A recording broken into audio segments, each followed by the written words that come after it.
Hello my beautiful people, welcome back to a paper chaser tutorial. Today we're going to be learning how to make this waterfall card. You can find the template on my blog. The link will be in the down bar below. You'll also need some cardstock, a metal corked back ruler, some tape, a box cutter or an X-Acto knife, a pair of scissors, and some adhesive. Once you have your template printed out, cut and separate each of the pieces. So I'm starting off with piece A. Grab a piece of cardstock and tape the piece onto the cardstock. Now take your scissors and cut along the solid lines.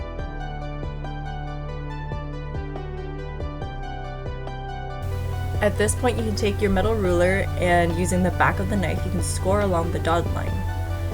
However, if you've got a scoreboard, all you have to do is score it at 3/8 of an inch. Now moving on to piece B. I'm going to do the same by taping it down onto a piece of cardstock. Now taking the box cutter or your X-Acto knife and your ruler, cut along the solid lines on the inside portion of the square. You may need to cut along the line twice in order to cut through the thick cardstock. Score along the dotted lines and cut the square out.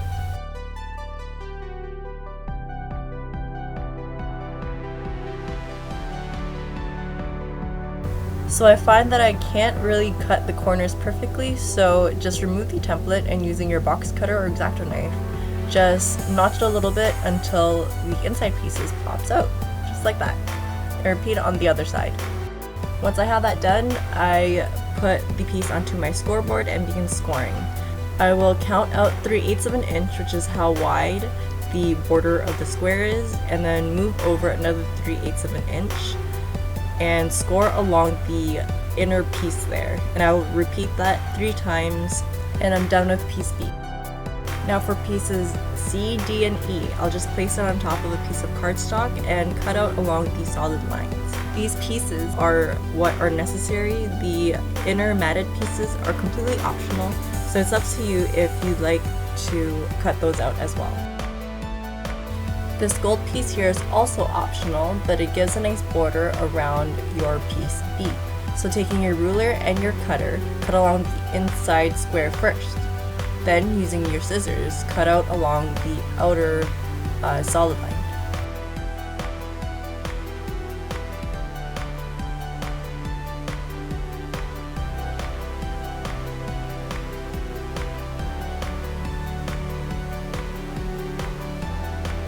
Now it's time to piece it all together.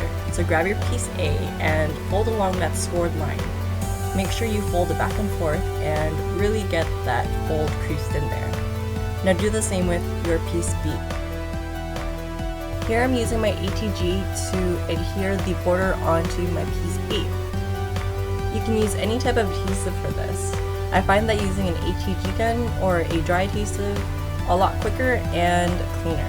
So now I'm going to tape the matted pieces onto my pieces C, D, and E.